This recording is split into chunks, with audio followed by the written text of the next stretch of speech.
അല്ല ഇവരെടുത്തില്ല, നിങ്ങൾ നോക്കെടുത്തില്ല, നിങ്ങൾ എടുത്തിട്ടാണോ? ഇവരെടുത്തില്ലേ? ഉണ്ട്. തീർച്ചയായിട്ടും ഇവർക്ക് നിങ്ങൾ അയച്ചു കൊടുക്കുന്നത്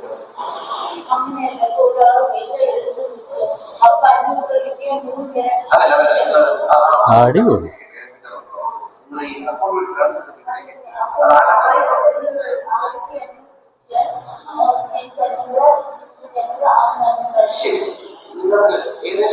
സുഹൃത്തുക്കളെ, ഇപ്പോ നമ്മുടെ സോഷ്യൽ മീഡിയയിൽ ഭയങ്കരമായിട്ട് ചർച്ച നടക്കുന്നത് പലപ്പോഴും നമ്മൾ സംഖ്യ എന്നൊക്കെ വിളിച്ച് കളിപ്പിക്കാറുള്ള സംഖ്യയൊക്കെ തന്നെയാണ് BJP-കാരനായിട്ടുള്ള അദ്ദേഹത്തിന്റെ വീട്ടില് ദിയുടെ കൃഷ്ണകുമാറിന്റെ വീട്ടിലല്ല, അവർ മകളുടെ സ്ഥാപനത്തിൽ വർക്ക് ചെയ്തിരുന്ന പെൺകുട്ടികൾ അസലായിട്ട് അവർ മോചിച്ചു. 60 ലക്ഷത്തിലധികം രൂപയാണ് മോചിച്ചിട്ടുള്ളത്. സ്വാഭാവികമായിട്ടും കൃഷ്ണകുമാർ കേസ് കൊടുക്കുന്നു.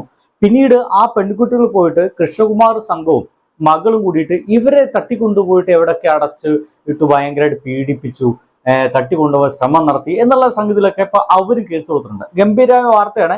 സ്വാഭാവികമായിട്ടും അപ്പുറത്ത് കൃഷ്ണകുമാർ ആയതുകൊണ്ട്, അദ്ദേഹം ഒരു BJP-കാരനായതുകൊണ്ട്, പിന്നെ അവരുടെ മക്കളെ ഏകദേശം സോഷ്യൽ മീഡിയയിൽ പലർക്കും കണ്ടുകൂടാ.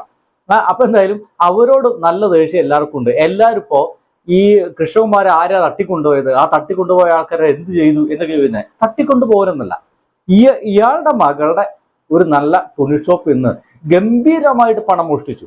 ആ മോഷ്ടിച്ച കാര്യമാണ് ആ കുട്ടികൾ ഇരുന്നിങ്ങനെ പറയുന്നത്. ഞാനായിട്ട് ഞാൻ അവരെ മുഖം ഒന്ന് എക്സ്പോസ് ചെയ്യുന്നില്ല, കാരണം അവർ പെരുങ്കള്ളികളാണ്.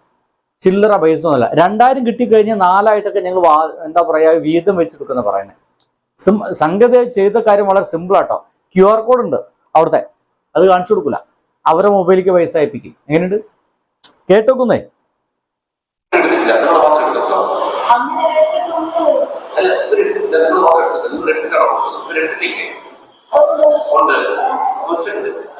ഇവർക്ക് നിങ്ങൾ അയച്ചു കൊടുക്കുന്നത്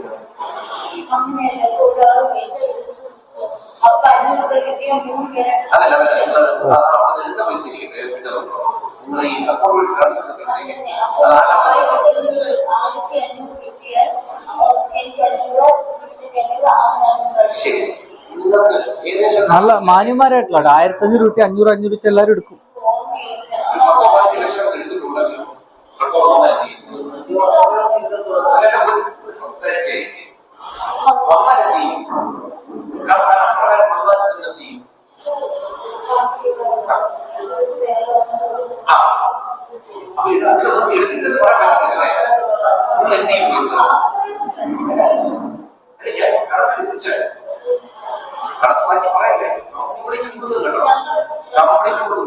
വിചാരിക്കുന്ന ലെവലിൽ പോകില്ല. നിങ്ങൾ എടുത്തിരിക്കുന്ന പൈസ അത്രയ്ക്കാണ്. അറിയാൻ എത്രയാണ് ഉദ്ദേശം? എന്താ പറയാൻ വന്നേ?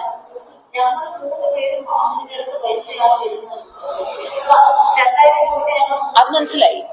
നിങ്ങളപ്പോ ഇത്രയും നാളായിട്ട് എത്ര എടുത്തു അതാണ് ചോദിക്കുന്നത്.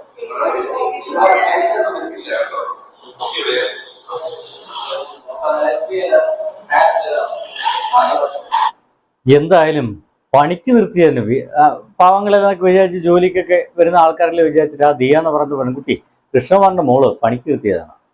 നന്നായി മൂഞ്ചിച്ചു. ദിവസം കിട്ടുന്ന പൈസ മുഴുവൻ ഇവർ വീതിച്ചെടുക്കുക. അവർക്ക് ആ സമയത്ത് പ്രഗ്നന്റ് ആയതുകൊണ്ട് മറ്റും വരാൻ കഴിഞ്ഞില്ല. അത് അവരെന്നെ കൃത്യമായിട്ട് പറയുന്നുണ്ട് കേട്ടോ. ഇവിടെ ഒരു സ്ഥാപനം നടത്തുന്നു. സ്ഥാപനം കുറച്ച് 21 ഇപ്പൊ ഏത് വർഷം സ്റ്റാർട്ട് ചെയ്ത് 21 സ്റ്റാർട്ട് ചെയ്തു. നന്നായിട്ട് പൊയ്ക്കൊണ്ടിരിക്കുന്നു. ഈ കുട്ടികളുടെ നേരത്തെ വർക്ക് ചെയ്യുന്ന ഇവരുമായിട്ട് നല്ല ബന്ധമാണ്. ഇവരുടെ എല്ലാ പ്രോഗ്രാം നോക്കിയ കുട്ടികളാണ് ഫോട്ടോയിൽ നിൽക്കുന്നത്. അപ്പം അവരെ വിശ്വസിച്ച് കാര്യങ്ങൾ നടന്നുകൊണ്ടിരിക്കുന്നു. അപ്പോൾ കുറച്ച് കഴിയുമ്പോൾ ഓഡിറ്ററിന്റെ അവിടെ നിന്നൊരു ഇത് വന്നു, ഒരു വേരിയേഷൻ കാണുന്നുണ്ട്. കാരണം വരവും സ്റ്റോക്കും തമ്മിൽ മാച്ച് ആവുന്നില്ല. അപ്പൊ അത് ചോദിച്ചപ്പോഴത്തേക്ക് ആണ് ഈ പ്രശ്നങ്ങൾ ആരംഭിക്കുന്നത്. എനിക്ക് മെയ് 27 22 അവിടെ ചോദിക്കുന്നു. അവർ കിടന്ന് വിളിക്കുന്നു. അവർ കിടന്ന് കുറെ കാര്യങ്ങൾ പറഞ്ഞു. കുറച്ച് പൈസ ഞങ്ങൾ എടുത്തു, തിരിച്ചു തരാം. അപ്പൊ നമ്മൾ കണക്കെല്ലാം എടുത്തു നോക്കി 69 ലക്ഷം രൂപയാണ് പോയിരിക്കുന്നത്. അപ്പൊ ഈ 69 ലക്ഷം രൂപ ഇതുമായിട്ട് മാച്ച് ആവുന്നില്ല. അപ്പൊ അവർ പറഞ്ഞു ഞങ്ങൾക്ക് കുറച്ച് സമയം തരണം, ഞാൻ തരാം. പോയി കഴിഞ്ഞ് ഇവർ രാത്രി വിളിച്ച് ഇവിടെ ഒന്ന് തൊട്ടടുത്ത ദിവസം രാത്രി വിളിച്ചിട്ട് ഭീഷണിപ്പെടുത്തിട്ട് ഇങ്ങനെ കേസിൽ നിങ്ങൾ പിന്മാറണം മറ്റോ. അപ്പൊ നമ്മൾ കേസ് കൊടുത്തിട്ടില്ലല്ലോ. അങ്ങനെ ഞാൻ assistant commissioner Shri Stuart Keeler അദ്ദേഹത്തിന് കൊണ്ടുവന്ന് പരാതി കൊടുക്കുന്നു. അടുത്ത ദിവസം തന്നെ അവർ കൊണ്ടുവന്ന് കൗണ്ടർ കേസ് ഫയൽ ചെയ്യുന്നു. അവരെ ഞങ്ങള് തട്ടിക്കൊണ്ടുപോയി, ഏതോ അജ്ഞാത സ്ഥലത്തേക്ക് തട്ടിക്കൊണ്ടുപോയി കെട്ടിയിട്ട് ഇടിച്ച് പൈസ വാങ്ങിച്ചു. ഇതിപ്പോ എന്ത് വെച്ചാൽ ഒരു കൗണ്ടർ കേസ് കൊടുത്തു അവര് തെറ്റ് ചെയ്തവർ. എന്നാൽ സ്റ്റേഷനിൽ കുറ്റം ചെയ്തതിന്റെയും കുറ്റം സമ്മതിച്ചതിന്റെയും വീഡിയോ ഇരിക്കുക. എന്നിട്ട് കൗണ്ടർ കേസ് കൊടുത്തിട്ട് നമ്മൾക്കെതിരെ, അതായത് പണം പോയവരെ ഹരാസ് ചെയ്യുന്ന രീതിയിൽ മ്യൂസിയം സി ആണ് നടപടി എടുത്തിരിക്കുന്നത്. എന്താണ് ഇതിന്റെ പിന്നിലും നമുക്കും അറിയില്ല. എന്തായാലും ഇദ്ദേഹം പറയുന്നതും ഇദ്ദേഹം എന്നാണ് മുമ്പിലേക്ക് വെച്ച് തെളിവ് വെച്ച് നോക്കുന്ന സമയത്ത് ആ പെൺകുട്ടികൾ അതിഗംഭീരമായിട്ട് മോഷണം നടത്തിയിട്ടുണ്ട് എന്ന് വിചാരിക്കണം. ഇവരെ ഗംഭീരമായിട്ട് പറ്റിച്ചു തന്നെ. പക്ഷേ എന്ത് ചെയ്യാൻ പറ്റും? കൃഷ്ണകുമാർ ആയതുകൊണ്ട്, ഇയാളൊരു സംഘപരിവാരകാരനായതുകൊണ്ട് കുറ്റം മുഴുവൻ ഇയാളെ തലയ്ക്കാണ്. ഒരു രക്ഷയില്ല. ബൈ.